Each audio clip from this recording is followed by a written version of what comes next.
Hola, hola, bienvenidos a otro programa de Odres Nuevos, este encuentro, este conversatorio que semanalmente tenemos con el pastor Pablo Deiros y con vos, que sos protagonista de esta conversación tan linda, de esta reflexión que tiene como pretensión que nuestras vidas sean renovadas continuamente, permanentemente, por el Espíritu Santo. Una iglesia siempre en proceso de renovación. ¿Cómo estás, Pablo? Muy bien, gracias a Dios, disfrutando este verano que tenemos y tratando de volver a la normalidad. ¿Vas a estar viajando, no? No todavía, un poquito más adelante, sí. Tengo algún viaje previsto, pero no todavía. Sí. De todos modos, para nuestros Vamos a seguir televidentes, esto no se suspende. No. Si vos viajás, yo viajo con vos, no hay problema. Sí. Me llevas en la valija ahí y me cuelo y hacemos odres, no sé desde dónde, ¿no? Pero lo vamos a seguir haciendo. Bueno, estamos trabajando con la Biblia de la Nueva Reforma, esta edición maravillosa de la Palabra de Dios que Editorial Peniel tiene a disposición de todos nosotros, tanto en su local como también por su página web, para que podamos utilizar esa Biblia con el propósito de que nuestras vidas, nuestros ministerios puedan recibir herramientas, ayudas, aplicaciones que van a ser de tremenda bendición, no solo para vos, sino para aquellos a quienes vos les puedas ministrar y compartir la palabra. Y también otros materiales que Editorial Peniel produce y pone a disposición de todo el pueblo de Dios. ¿Cómo va tu comentario bíblico? Muy bien. ¿Por dónde vas?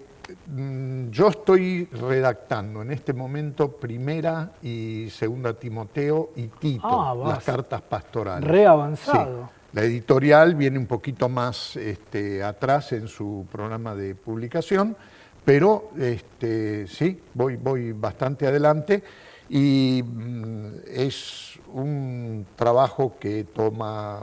Alguna vez quizás sería interesante charlar un poco sobre cómo se vive, cómo se experimenta una tarea de este tipo, un ministerio de este tipo. ¿Cómo se escribe un comentario en 15 volúmenes con un promedio de 800, 900 páginas cada volumen? ¿No? Es una tremenda experiencia. Como también quizás explicar cómo hacemos nuestros sermones o preparamos nuestra enseñanza, mostrarle no solo a nuestros colegas, pastores y demás, pero a todos los hermanos creyentes, un poquito la cocina de nuestro ministerio, ¿no? Sería ¿Qué es lo que hacemos? A veces la gente piensa que el pastor está sentado todo el día rascándose, mirando televisión o alguna cosa así. No sé. Yo te digo... ¿Cuántas horas por día tenés que estar para...? En una rutina, por eso dije tratando de volver a la normalidad, mi normalidad son 8 horas netas, diarias de trabajo. 4 escribiendo. 4 a la mañana y 4 por la tarde. Esa es mi rutina. Y incluyendo sábado y domingo. Es la única manera, Carlos, no se puede hacer de no otra se forma. puede producir tremenda cantidad astronómica de material. Y bueno, ya me estoy metiendo en el tema que dije que tenemos que tratar en alguna otra oportunidad. Me ayudan 50 años, más de 50 años de predicar la palabra. Me ayuda tremendos archivos que he acumulado. Que fuiste construyendo. Y me ayuda la enorme cantidad de libros de mi biblioteca y de bibliotecas por todos lados que yo he estado trabajando a lo largo de los años. Un comentario no se escribe así nomás. Especialmente un comentario de cierto nivel, no erudito, pero un cierto nivel académico. Técnico. Claro, sí. Y además hecho en base al griego. Sí, y además la actualización, ¿no? Y además la actualización. Que- Entonces necesitas una enorme masa de información a mano, que gracias a Dios es lo que he estado juntando durante toda mi vida. Y la predicación ha sido clave en eso. Especialmente si uno ha tratado de llevar adelante una predicación expositiva, como ha sido el estilo de nuestra predicación acá en la Iglesia del Centro. Eso te deja un caudal muy grande de información que te ayuda a tener el texto. Si yo tuviera que empezar de cero a investigar un pasaje, son años. Son años. Si uno quiere hacer una buena tarea. Años. Que en realidad son años lo que invertí juntando material y todo lo demás, ¿no? Sí, estoy volcando allí la experiencia de muchos años de trabajar con el texto bíblico, ¿no? Así es. Bueno, pero vas por primera y segunda de Timoteo. Primera los pastorales. Las pastorales. Sí, viene después Hebreo. Pero digamos, quiere decir que todo, o sea, estás siguiendo el orden... Estoy siguiendo el orden del canon. Del canon. Sí, o sea que todo lo anterior ya está hecho. El manuscrito sí, la publicación, por lo menos yo tengo hasta Hechos, Juan y Romanos deben estar en imprenta en este momento. La verdad es que no sé cómo va la editorial con su plan de publicación. Son obras caras. No, y también y además tienen que ser libros muy bien hechos, porque un comentario bíblico no es un libro que vos lo lees de tapa a tapa y lo dejas a un costado, son libros de consulta, y no solo de una generación, de 2, 3 generaciones. Son comentarios caros, vos compraste el libro y es muy probable que lo hereda tu hijo, tu nieto, va pasando, es como las Biblias de estudio. Sí. Son materiales que tienen que estar muy bien hechos, muy resistentes, porque tienen que durar muchos años, 2, 3 generaciones por lo menos. Sí. Bueno, así que allí en Editorial Peniel tenés también la posibilidad de conseguir los comentarios que ya están publicados del pastor Pablo Deiros. Y seguimos con Josué. Sí, porque es uno de los libros más dinámicos y ricos de todo el Antiguo Testamento, es notable. Te hago una propuesta. Dejemos para otro programa los milagros que nos quedaban, sí, porque en el medio, es decir, inmediatamente después de la toma de Jericó, de la caída de los muros de Jericó, aparecen 2 manchitas, o 3, 2 o 3 manchas allí en el pueblo de Israel, ¿no? Sí. Y son derrotas, las podríamos llamar así, son fracasos, derrotas, ¿no? Número 1 está allí el pecado de Acán. ¿Sí? Número 2... Flor de manchita. Sí. Número 2, la derrota en Jai. Sí. ¿Sí? Y número 3, la trampa en la que cayeron de los gabaonitas. Sí. ¿Sí? Entonces, andamos por el capítulo 7, 8, 9. Por ahí, sí. Entonces, empecemos por el pecado de Acán. ¿Sí? El pecado de Acán, Dios le dio una orden que cuando tomaran Jericó debían terminar con todo. Liquidar todo. Liquidar todo, no quedarse con nada del botín, que todo eso era considerado anatema. ¿Qué quiere decir anatema? Es interesante la palabra anatema. En griego es exacta, digamos, nuestra palabra en castellano es una transliteración del griego, anátema. Ocurre con esta palabra lo que pasa con muchas palabras aún en nuestra lengua castellana, que tienen ¿cómo podría decir? Un buen origen, o fueron buenas al principio, pero con el uso terminan significando exactamente lo contrario de lo que significaban originalmente. Hay varias palabras así en la Biblia, y anatema es una de ellas. Anatema es casi sinónimo a consagración, es decir, es algo que se consagra a Dios, ¿verdad? Que se separa para Dios, que se dedica a Dios. Quiere decir que cuando Dios le dice al pueblo de Israel que el botín que obtuvieran de la toma de Jericó era anatema, significaba que estaba dedicado a Dios, consagrado a Dios, y como ofrenda consagrada a Dios, tal como habían hecho en el tabernáculo en el desierto, la tenían que quemar. No era para retener uno, no era para bendición de uno, sino que era para consagrarla como ofrenda al Señor. Precisamente por esta experiencia de Acán y compañía, porque estaba metida toda la familia en el curro, digamos, la palabra adquiere un significado inverso, se transforma en maldición. Entonces, de cosa consagrada a Dios y en consecuencia intocable y en consecuencia quemada, hacerla desaparecer para que con el humo suba a la presencia de Dios, el anatema se transforma en una maldición. En el Nuevo Testamento tiene el mismo sentido. Nada más que ya en el Nuevo Testamento, cuando aparece el vocablo anatema, tiene una connotación 100% negativa, ¿verdad? Es violar, digamos, la santidad de Dios. El carácter sagrado. Es el carácter sagrado de algo.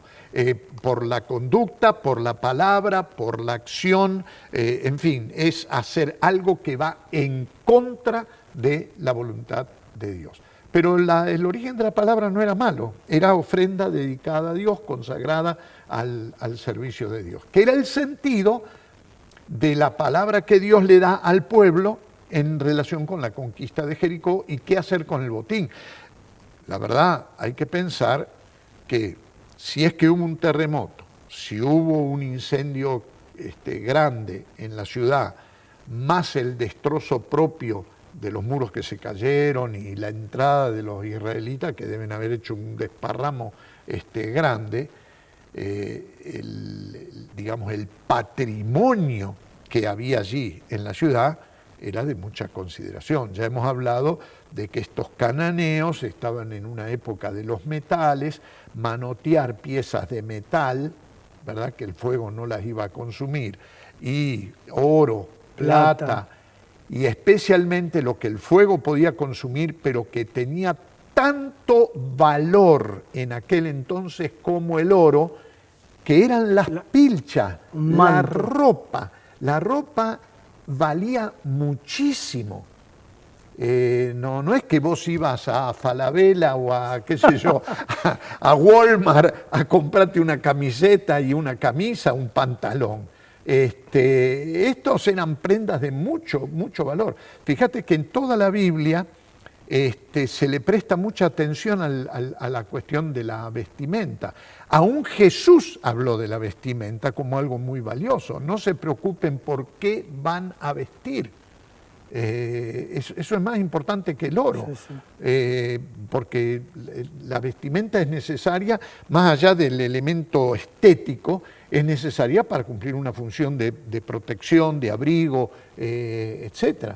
Pero era muy cara, era 100% artesanal y los tejidos no se fabricaban con grandes máquinas como en el siglo, a partir del siglo XVIII, sino con a mano, con telares a mano, ¿verdad? Así es, así es. Entonces, todo ese botín, lo que se podía quemar y lo que no se podía quemar, incluidos especialmente los alimentos, volvamos a lo que dijimos en el programa anterior, de que Israel tenía que empezar a cultivar y esperar varios meses hasta tener su primer cosecha, ¿verdad?, y celebrarlo, cosa que está también registrado en el libro de Josué.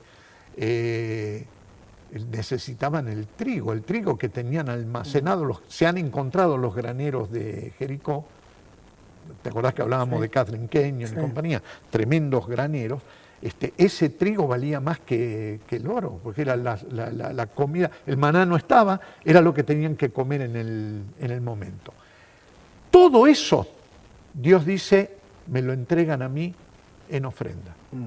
Destrúyanlo, quémenlo, pero me lo entregan a mí en ofrenda. La tentación era muy grande. Muy fuerte. Y el hermano Acán, con toda su familia, pisó la cáscara de banana y se guardó lo que pudo manotear. Sí, dice, probablemente trigo, vestido y algo de oro, plata. Dice que se guardó un lingote de oro, de plata y un manto. Ahí está, ¿sí? Es lo que te estoy diciendo. Entonces... lo más valioso. Sí. Ahora, mientras vos hablabas, me parece que hoy nos vamos a quedar con Acán nada más, porque sí, me venía a la cabeza un montón de soguitas para tirar, ¿no? Porque tiene que ver con... Esta es una derrota muy, muy fuerte para el pueblo de Dios, una derrota ética, ¿no? Y Dios aplica un castigo terrible, furibundo, ¿no? Sí. Pero la primera cosa que me despertó fue esto, ¿no? ¿Por qué Dios les pide que ofrenden todo, ¿no? Y se me ocurren dos ideas, a ver si estoy delirando, corregime, ¿no? Pero si no estoy delirando, delirá conmigo, ¿no? A ver cómo seguimos con estas dos ideas. La primera, ¿no? Tiene que ver con que Dios está diciendo, Él es el primer acto de conquista del pueblo en la nueva tierra. Sí. Y Dios dice, lo primero es para mí. ¿Sí? La prioridad de Dios. Las primicias. Las primicias, ¿no?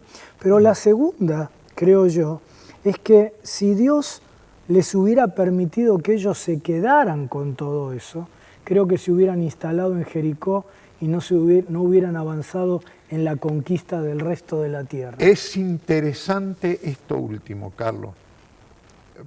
Obviamente le tengo que decir a nuestros televidentes, no podemos entrar versículo por versículo, porque si no se va a cumplir tu profecía, que no llegamos a Apocalipsis, pero ni va a venir el Señor antes. No podemos entrar. Pero esto de quedarse en Jericó es parte de la maldición que lanza Josué en ocasión de lo de Acán. Porque Jericó, los israelitas se fueron de Jericó. Vino lo de Acán, el castigo de Dios, durísimo, y la maldición de Josué. Que el que reconstruyera. Ahí está el punto. La iba a reconstruir poniendo los cimientos sobre la vida de su hijo, y no me acuerdo ya qué otra cosa más, pero una maldición fuertísima para el que se atreviera a reconstruir los muros de Jericó. Yo creo, Carlos, que ahí está un poco la respuesta a tu pregunta.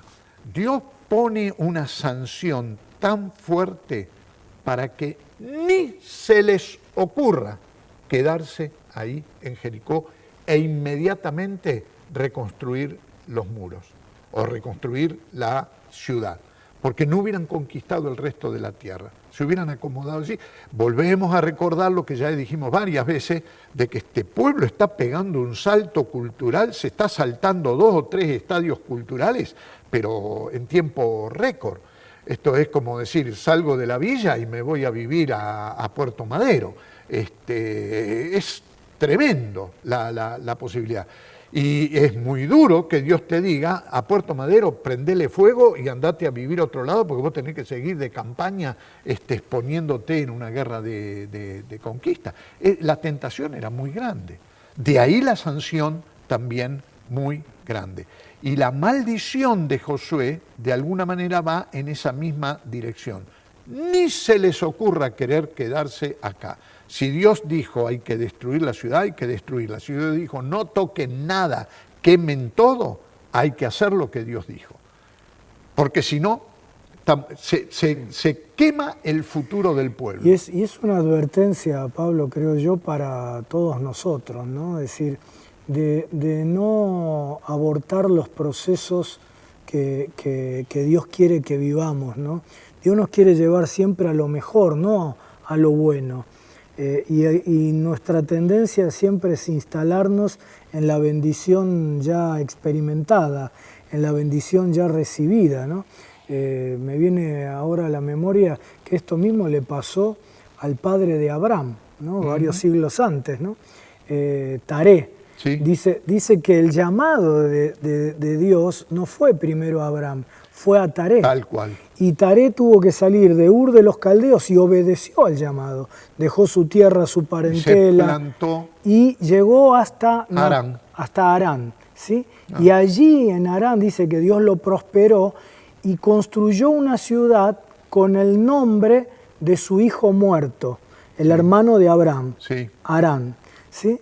Es decir, el recuerdo, la bendición, la prosperidad de Dios más el recuerdo de una herida sin sanar hizo que se estableciera y se quedó exactamente entre Ur y Harán y la tierra prometida es exactamente el punto medio. Exacto. Se quedó exactamente a mitad de camino.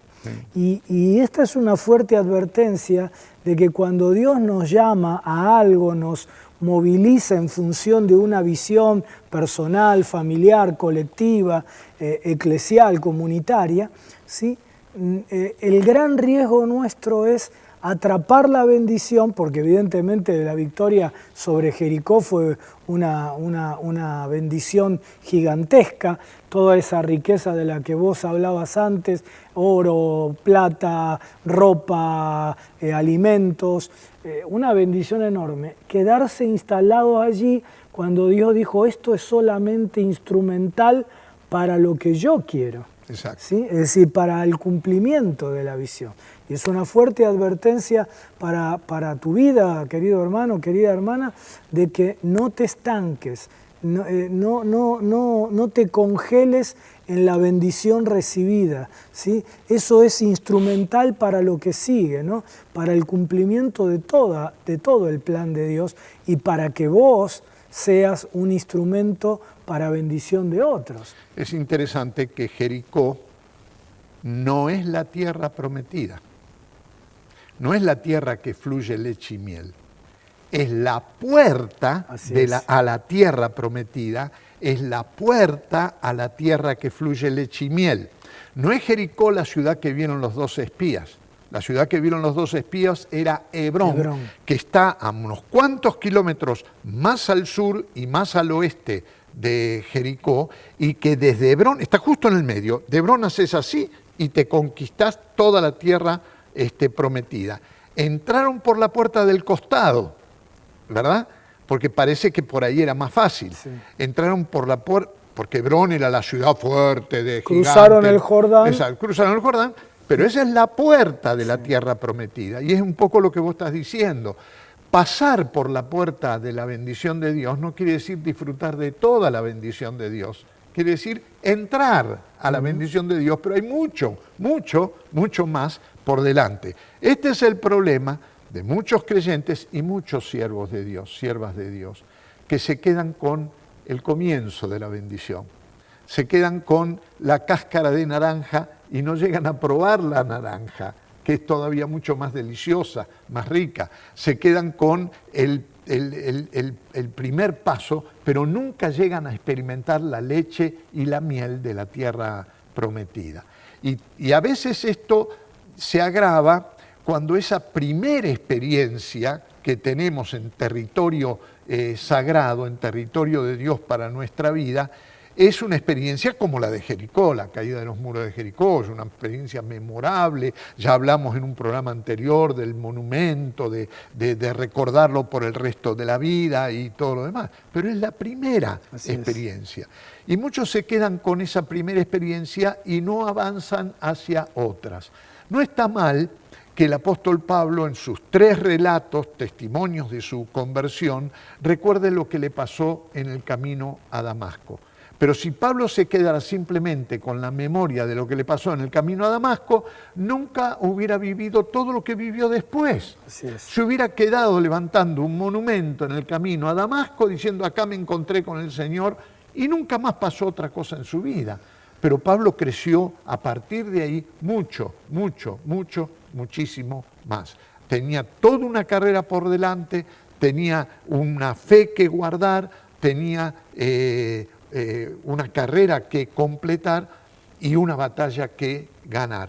Y lo logró. Después de aquel primer momento memorable, hubo muchos otros momentos memorables más. Ahora, esto es muy interesante también lo que estás diciendo, Pablo, cuando decías recién, sobre todo cuando hay una primera experiencia tan fuerte, tan dramática, tan visualmente dramática como fue Jericó, ¿no? Y digo, es muy interesante en lo que está como fundamento de este programa, que es la renovación. Exacto. ¿Sí? Porque la experiencia de renovación en la mayoría de nosotros se da en un contexto donde tenemos una experiencia muy fuerte con Dios que es inicial, ¿no? Que es el inicio, la iniciación a la renovación. Y probablemente el pueblo de Israel nunca más volvió a tener una experiencia tan fuerte como ver caer la fortaleza de una ciudad, ¿verdad? Sin embargo, no era el cierre de la obra de Dios en la vida de ellos, la conclusión, la culminación, sino el inicio, ¿no?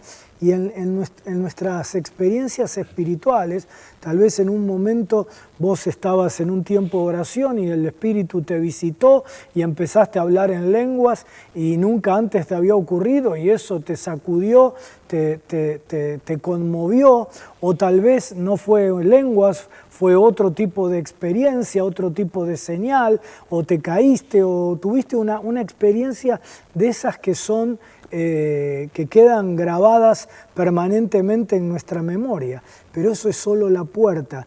Dios utiliza esas puertas, entre comillas, dramáticas, para que entendamos que estamos en un nuevo territorio, que ya no estamos más en el desierto, que las leyes del desierto, de la Transjordania, ya no corren más en la tierra prometida. ¿Sí? Que ahora hay unas nuevas leyes de parte de Dios que tienen que ver con impulsarnos a más, que tienen que ver con que avancemos hacia el resto del territorio, que no nos instalemos, que no nos estanquemos. Y entonces queremos animarte, ¿no? a que tomes tus experiencias de renovación como puerta solamente, no como meta, ¿sí?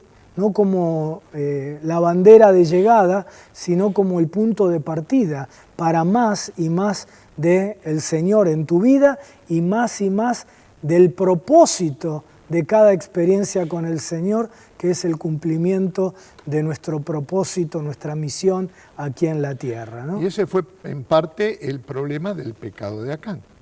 Porque por un lado Acán lo que quiso fue frizar la experiencia milagrosa, ¿verdad? En el sentido de alguna manera, el oro, la plata y las vestimentas para Acán iban a ser un recuerdo de ese acontecimiento extraordinario. Eran botín tomado de la ciudad. Al retenerlo, lo que estaba queriendo hacer Acán era retener la experiencia por la cual lo había conseguido. Pero el pecado de Acán tiene también otra dimensión, y es justamente esa, el querer, digamos, guardar para sí lo que Dios dijo que era para él. Uh-huh. Y al guardarlo para sí y retenerlo, no solo que le estaba robando a Dios lo que le pertenece a Dios y lo que Dios declaró es mío, sino que también al guardarlo para sí lo estaba reteniendo de los demás. Porque yo creo que una de esas acá no hubiera zafado de la maldición si hubiera dicho, muchacho, miren, encontré esto, y hubiera repartido un poco entre todos. Por ahí zafaba, aunque el mandato de Dios fue bien claro y la maldición de Josué también. Pero hubo una doble retención, la retención de lo que era de Dios y la retención de lo que podía haber sido bendición para compartir con los demás. Ahora, en este programa donde estamos hablando de la derrota ética, ¿sí?, del pueblo a través del pecado de Acán, vayamos tildando los tips que hoy estamos trabajando. El primero, no te olvides nunca de darle la prioridad a Dios en tu vida, ¿no? Eso era primero para Dios, era el primer gran triunfo, la primera gran victoria, eran las primicias que le correspondían a Dios. Dos, ¿sí? Esto que hemos estado compartiendo, ¿no?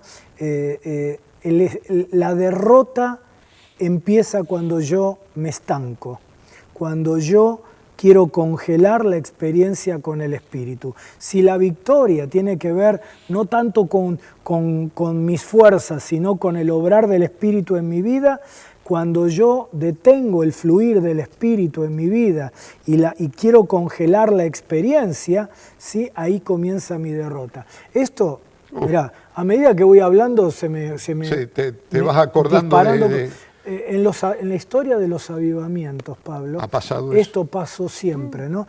Dicen los expertos, ¿no? en historia de avivamiento que el peor enemigo del nuevo avivamiento es el que Dios más usó en el anterior. Y los enemigos o los que más fuertemente rechazan un nuevo mover del Espíritu Santo son los que han vivido un mover del Espíritu Santo.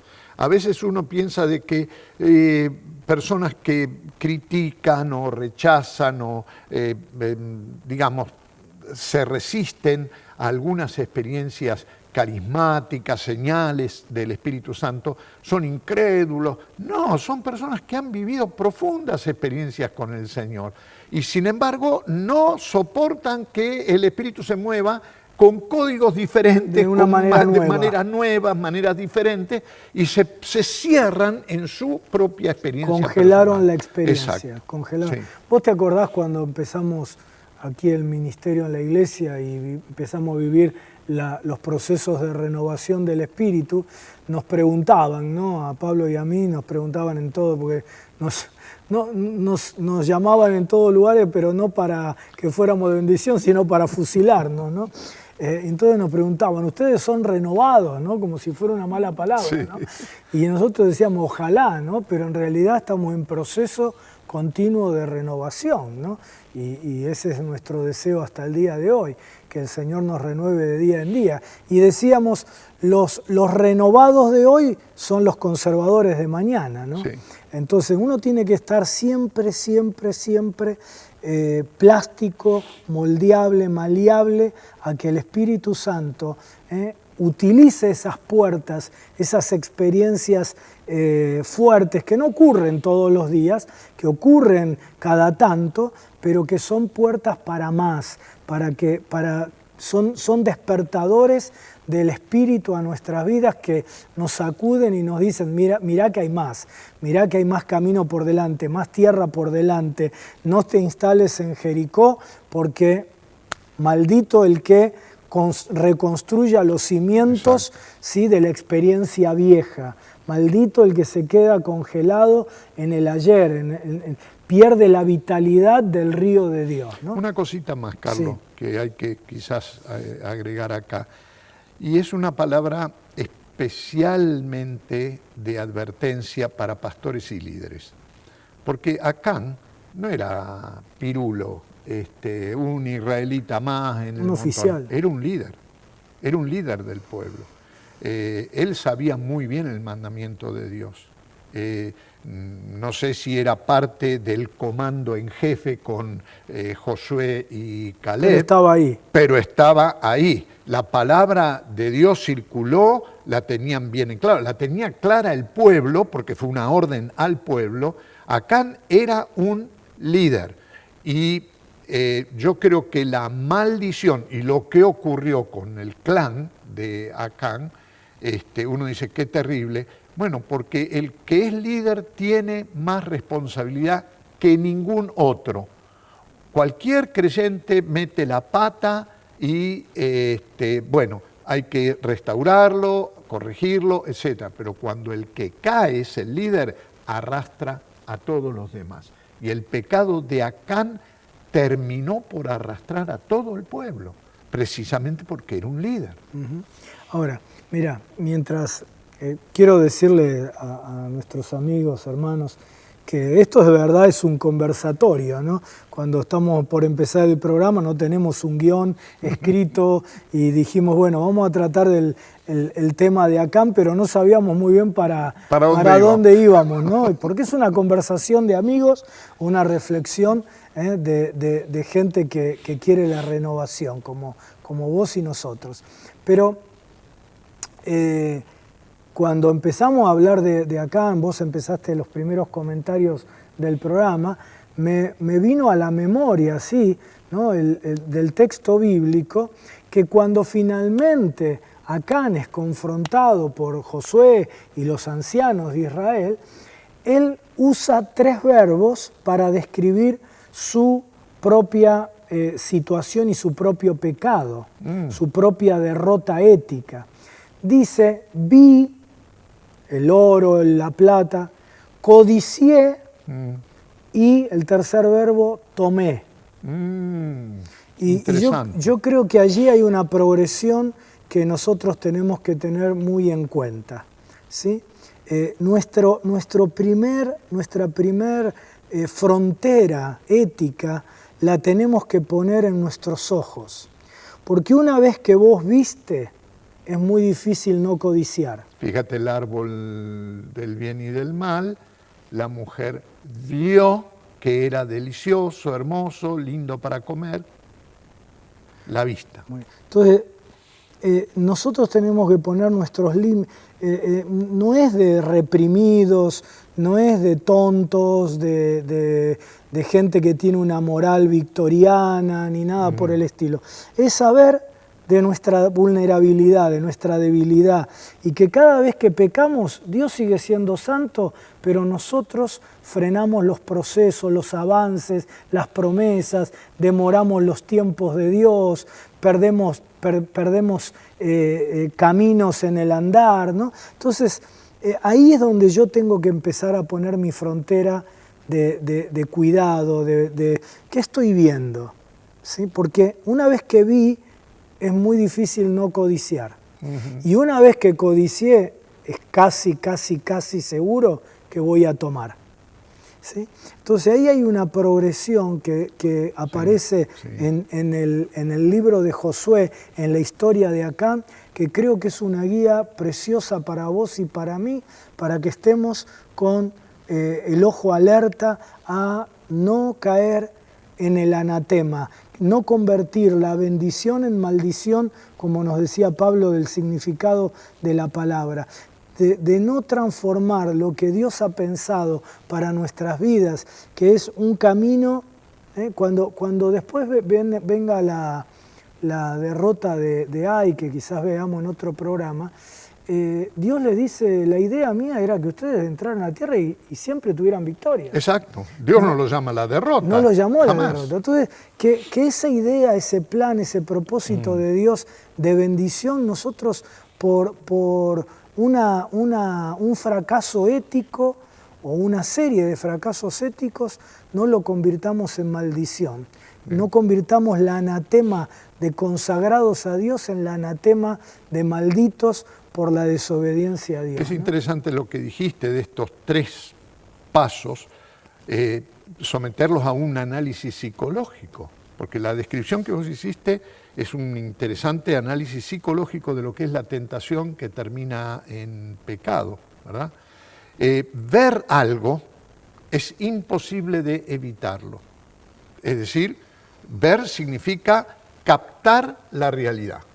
Y a menos que tenga los ojos cerrados o estés durmiendo o en la estratosfera, la visión es imposible. No podés andar por la vida con los ojos cerrados, tapándote con una anteojera o cosas por el estilo. Quiere decir que el problema no está en ver, pero ver se transforma en el primer punto de un proceso psicológico que termina en pecado.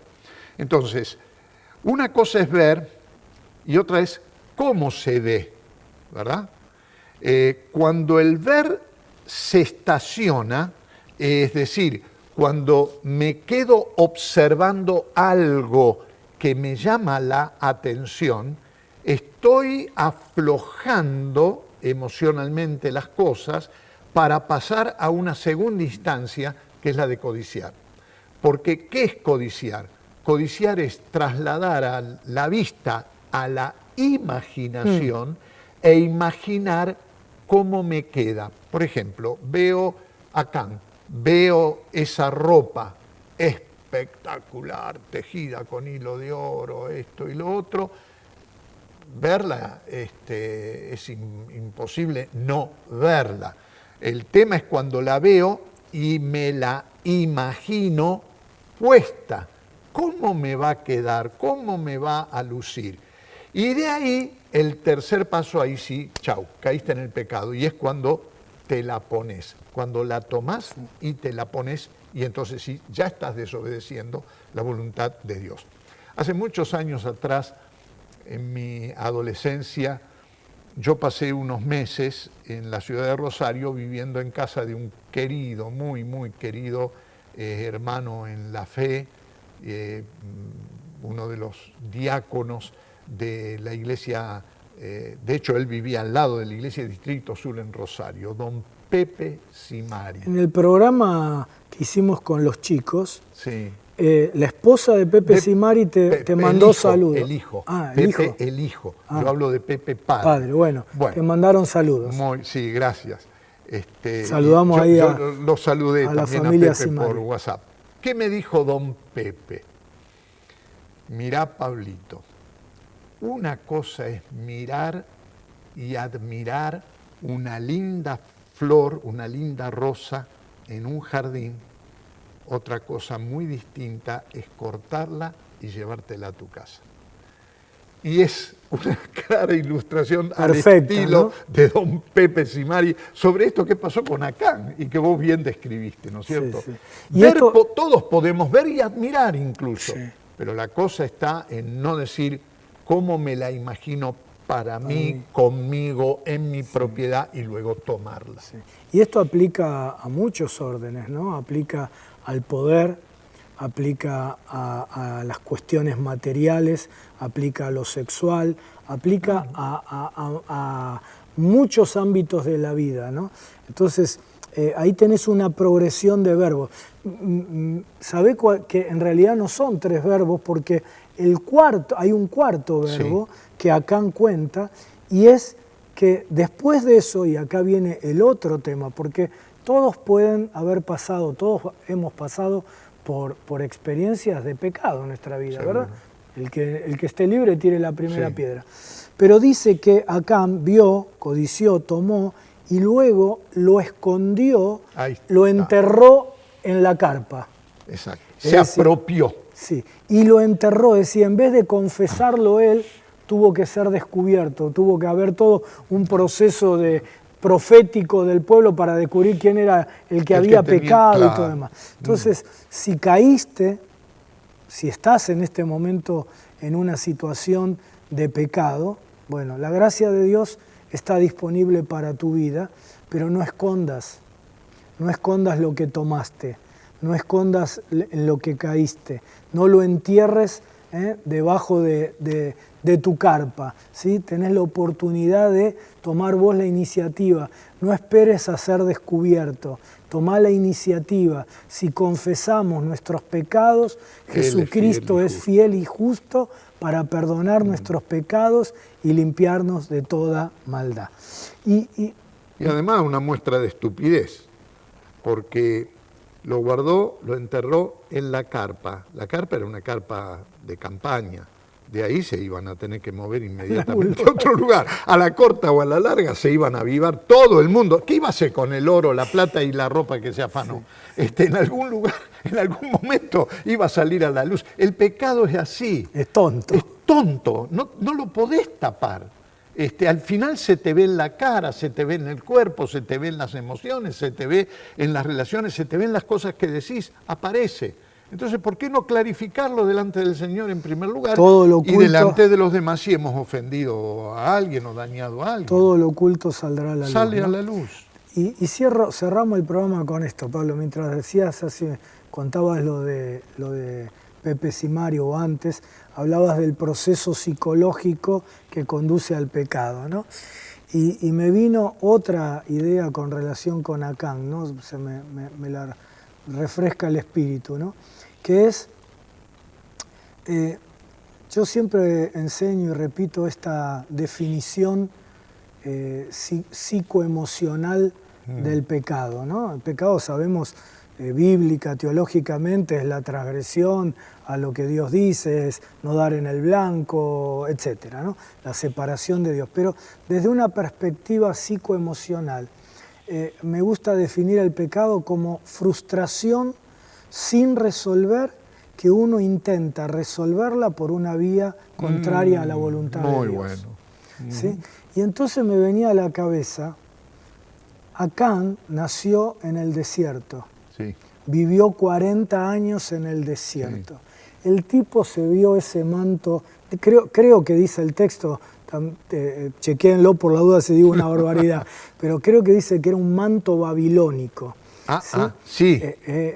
Bueno, sí. Yo me imagino el tipo con la frustración de haber estado 40 años en el desierto, sin nunca, siempre la misma pilcha, dice que Dios hacía que la ropa fuera la misma, claro. Nunca un cambio de... Ese traje era un Armani de $10.000, sí, era una cosa de loco. Entonces, es decir, el tipo trató de resolver esa vida desértica, esa vida aburrida, sin brillo, sin luces del desierto, poniéndose un manto babilónico, ¿no?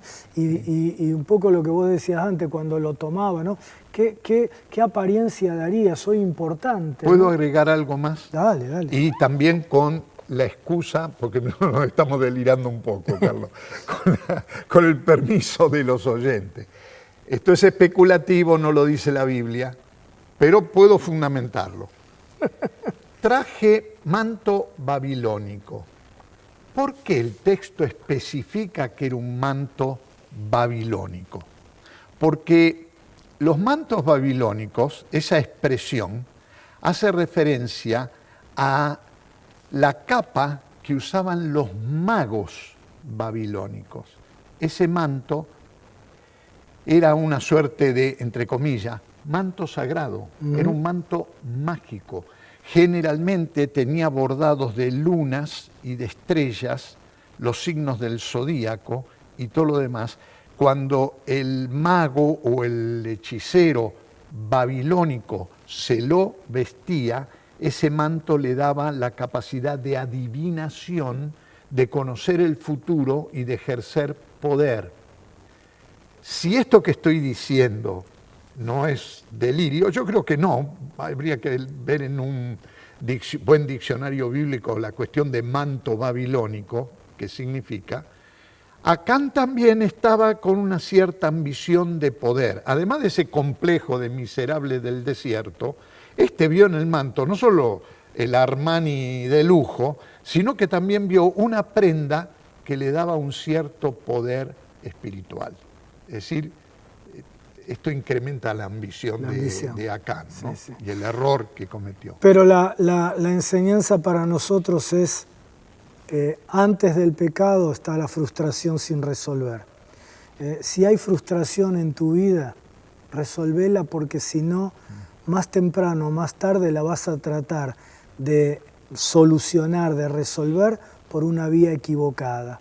Y te va a agarrar la crisis de los 40, de los 50, de los 60, y vas a hacer la locura, y vas a hacer cosas de las cuales después te vas a arrepentir, van a dañar tu familia, va a dañar tu ministerio, tu proyecto, el proyecto de Dios para tu vida. Entonces, trabajá con esa frustración. Dios no quiere que vos te quedes en la frustración. Dios tiene respuestas en esa renovación permanente.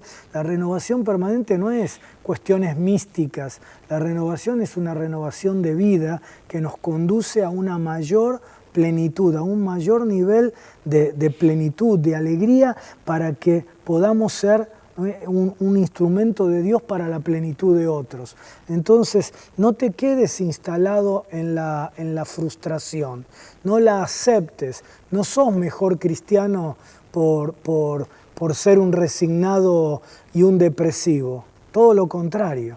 Lo que Dios quiere es que vos vivas en plenitud. Resolvé esa frustración para que no no quede trasvestida de pecado, no se convierta en un pecado en tu vida, ¿no? Bueno, de acá le hemos sacado jugo hoy. Sí, la verdad. Le hemos sacado mano y jugo al pobre Acán, ¿no? Que, como ustedes saben, terminó allí con una condena para él y todo su clan muy, muy fuerte. ¿Por qué? Porque Dios, ¿sí?, cuando nos queremos estancar en lo pasado, cuando no le damos a Él la prioridad, cuando en lugar de avanzar hacia el proyecto que tiene para nuestras vidas, nos instalamos, cuando no entendemos cómo son los procesos para no caer en pecado y no resolvemos la frustración, entonces Dios de alguna manera nos tiene que zarandear para que podamos finalmente conquistar toda la tierra prometida por Él, todo lo que Él ha esperado y espera de vos. Vos no sos alguien que en el plan de Dios está aquí en la tierra para pasar sin dejar huella. Vos tenés un propósito maravilloso. Fuiste creado con una misión. Jesús dijo, por esta causa vine al mundo. ¿Por qué causa viniste vos? ¿Por qué causa? Pero ahí es donde Dios te quiere conducir. ¿Qué te parece si oramos? Amén. Hagámoslo. Y oramos en esta dirección. Pablo, pido tu guía en la oración, ¿sí? Oremos por dos cosas, vos una y yo otra, ¿sí? Orá vos por aquellos que están luchando con una tentación. Amén. ¿Sí? Amén. Nosotros no te estamos ministrando esta palabra desde un lugar de omnipotencia. Somos hermanos en Cristo de carne y hueso como vos, sujetos a las mismas o diferentes, pero al mismo proceso de tentación y de pecado que todos los demás. Pero dice la palabra que sobrellevemos las cargas unos con los otros, y ahora el pastor Pablo va a orar por aquellos que están en tentación. Y luego yo voy a cerrar con una oración por aquellos que tuvieron una fuerte experiencia con el Espíritu Santo de renovación, pero se quedaron allí, en la puerta. Se quedaron con Jericó, cuando Dios dice, toda la tierra es la que yo te quiero dar. Amén. Oramos. Señor, vos conocés muy bien la situación de tentación, porque la experimentaste en carne propia, de manera intensa, especialmente a lo largo de toda tu vida y particularmente a lo largo de tu ministerio acá en la tierra. No te es ajena la insistencia, persistencia del enemigo en tratar de distraer, confundir, engañar, mentir, hacer tropezar y mover la voluntad nuestra, movilizando también las emociones en contra de la voluntad del Padre Celestial.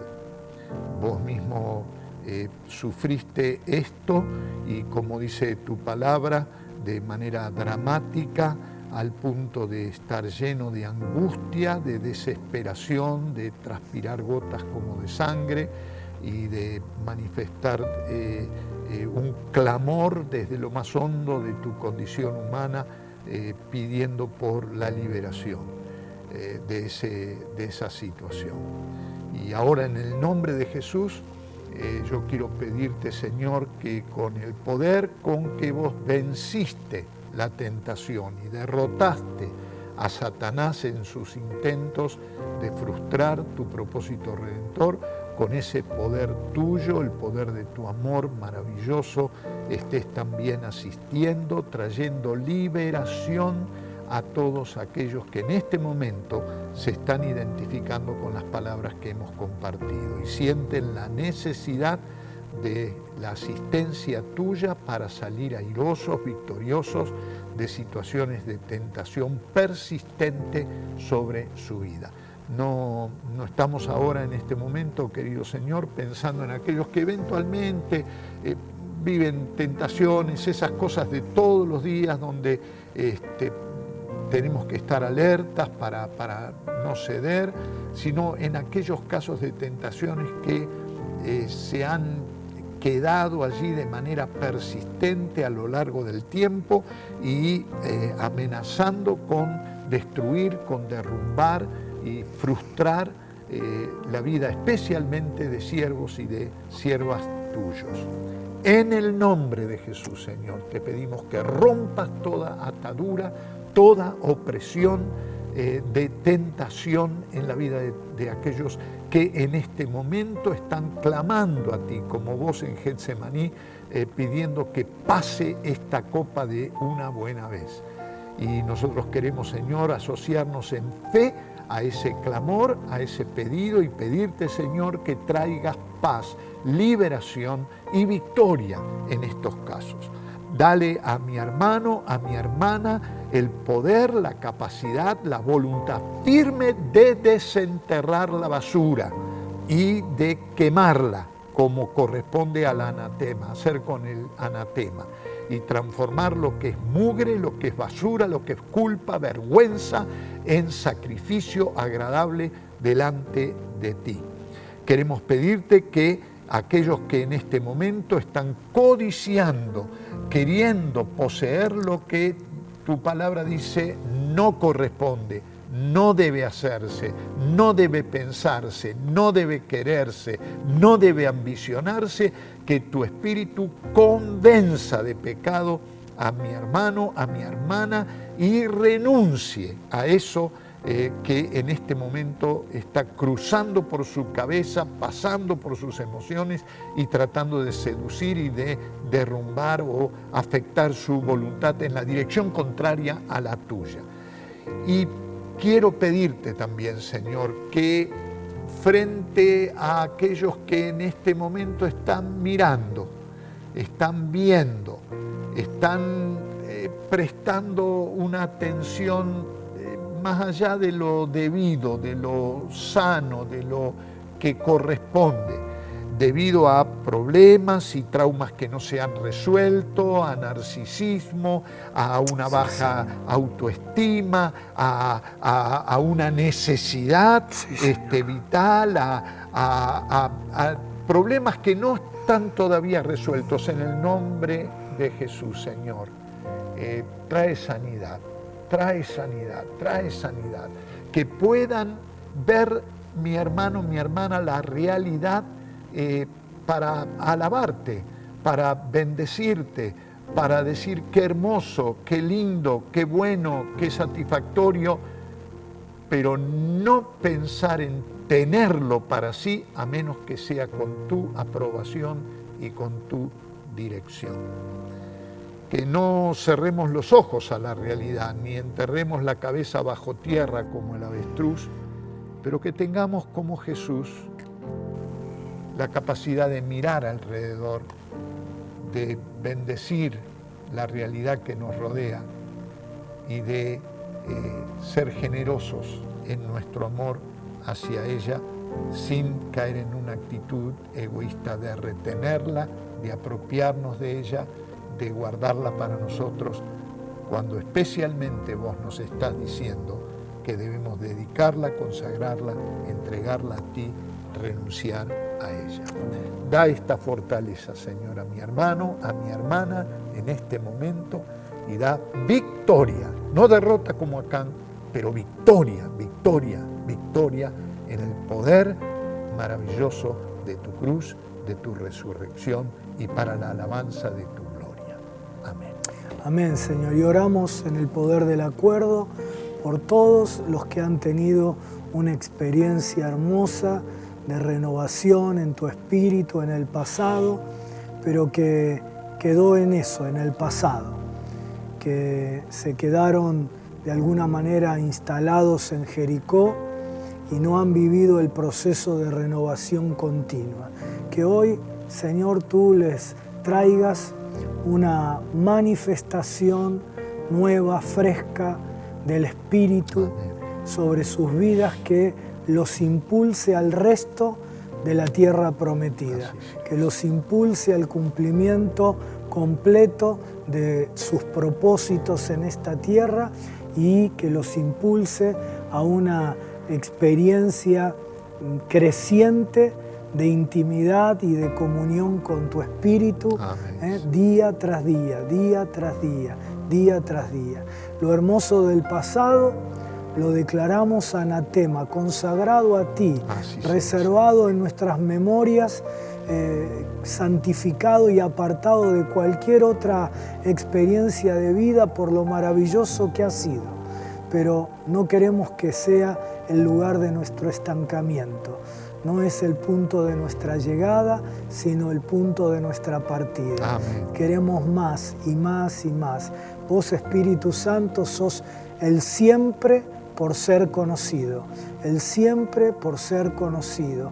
Queremos conocerte más, recibir de vos la revelación más fresca cada día, más fresca, y cumplir nuestro propósito en esta tierra para el cual nos has empoderado con el Espíritu Santo. Por eso ahora bendecimos a todos nuestros hermanos en ese proceso de renovación. En particular también bendecimos las congregaciones que están representadas en nuestros hermanos que nos están viendo, los pastores, que Señor, si alguno se considera renovado por lo vivido en el pasado, que hoy sea impulsado a ser alguien en proceso de renovación que va por más y por más y por más, por lo fresco tuyo, y que sus congregaciones también lo vivan. Y lo propio pedimos para la nuestra, para la Iglesia del Centro. 137 años, pero queremos ser una iglesia nueva, una iglesia renovada continuamente por tu Espíritu. En el nombre de Jesús, amén y amén. Amén. Amén, amén. Amén. Bueno, Dios te bendiga mucho. La seguimos la semana que viene. Compartí el programa con tus amigos, con tus contactos, con tus hermanos. Así la bendición de esta conversación puede alcanzar a otros.